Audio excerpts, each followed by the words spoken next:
ගොඩක් ආදරෙන් ඔයාලා හැමෝම අපේ channel එකට පිළිගන්නවා. ඉතින් අද අපි කියලා දෙන්න හිතුවේ ටිකක් දුර්ලභ ගණයේ තියෙන එළවලුවක් කැකටිය මාළුවක් හදාගන්න විදිය තමයි අද ඔයාලට කියලා දෙන්නේ. අපි එහෙනම් වීඩියෝ එකට ගිහින් බලමු කොහොමද මේ රසවත් ගුණවත් කැකටිය මාළුව හදාගන්නේ කියලා. අද මම මේ විදිය කැකටිය මිටියක් අරන් තියෙනවා. හොදගෙන තියෙන්නේ හොඳට කපා ගන්න විතරයි තියෙන්නේ.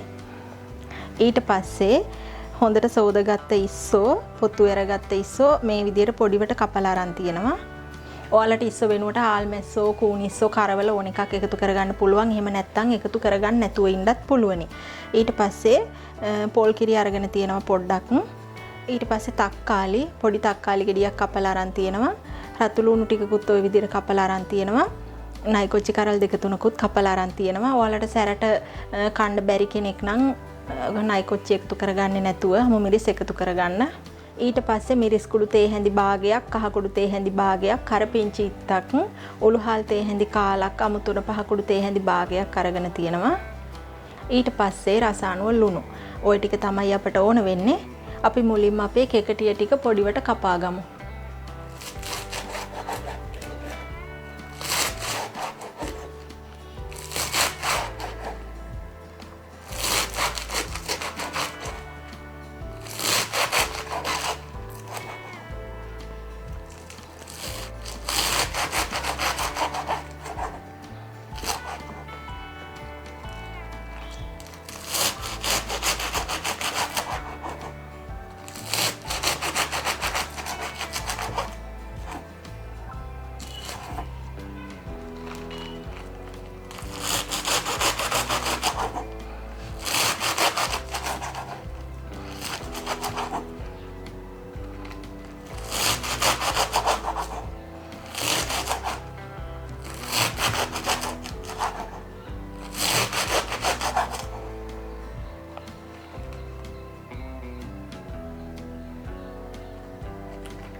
භාජනයක් ලිපේ තියලා වතුර ගතිය හිඳුනහම මම තෙල් පොඩ්ඩක් එකතු කරගන්නවා. තෙල් ටික හොඳට රත් වුණාට පස්සේ මම ඉස්සෝ ටික දාගන්නවා.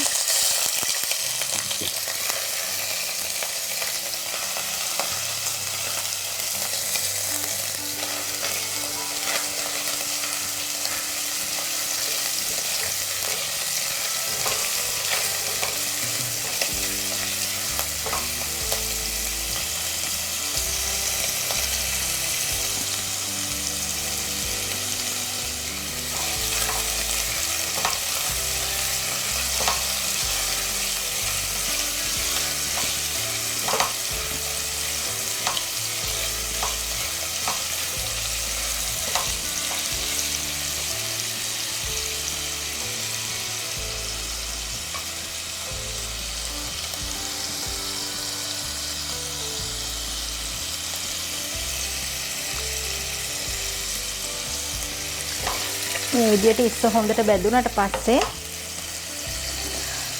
මිරිස් කරල් ටික ඒ වගේම ලුණු ටිකත් එකතු කරගන්නවා.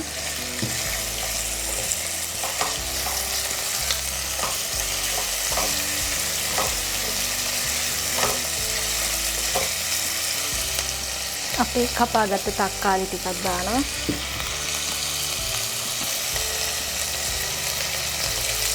කරපිංච ටිකත් එකතු කරගන්නවා.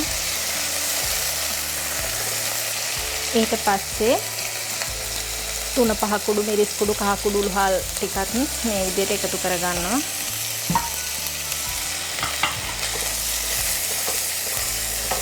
ඒ ටික එකතු කරගත්තට පස්සේ ගොඩක් වෙලා අපි තියාගන්නේ නැහැ. ටක් ගාලා අපි මේ කෙකටිය දඩු ටිකක් දානවා.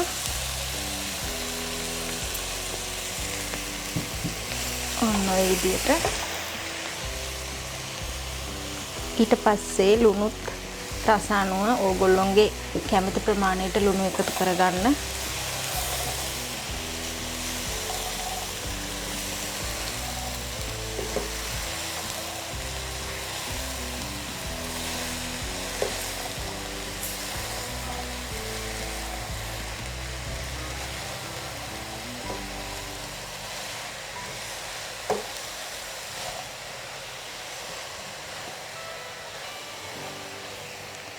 මේ විදිහට ඔක්කොම හොඳට කලවම් වුණාට පස්සේ මම පොල් කිරි ටික එකතු කරගන්නවා.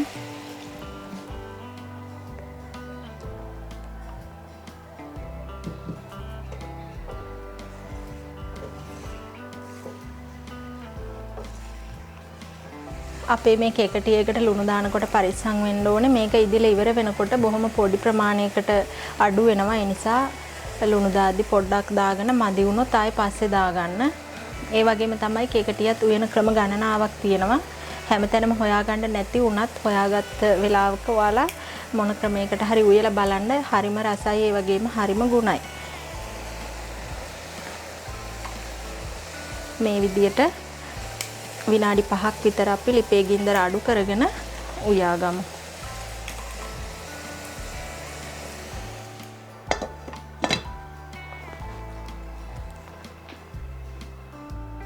ඔන්න ඉතින් විනාඩි 4කට 5කට විතර පස්සේ මම මේ විදියට බලන්නේ හරිම සුවඳයි. ඇත්තටම හොඳ ගානට මේ ඉදිලක් තියෙනවා. මේ වෙලාවේදී ලුණු බලලා ලුණු මදිරම් එකතු කරගන්න. ඔන්න මම මේ වෙලාවේදී ලිප ඔෆ් කරගන්නවා. එහෙනම් ඉතින් රසම රස, ඒ වගේම ගොඩක් ගුණ කෙකටිය මාළුවක් හදාගෙන තියෙන්නේ. කෙකටිය තෙල් දෙමුමක් හදාගන්නේ කොහොමද කියලාත් වීඩියෝ වල දාලා තියෙනවා. ඔයාලා කැමති කෙනෙක් ඉන්නව නම් බලන්න. එහෙනම් මේ වගේම තවත් වීඩියෝ එකකින් හම්බෙමු.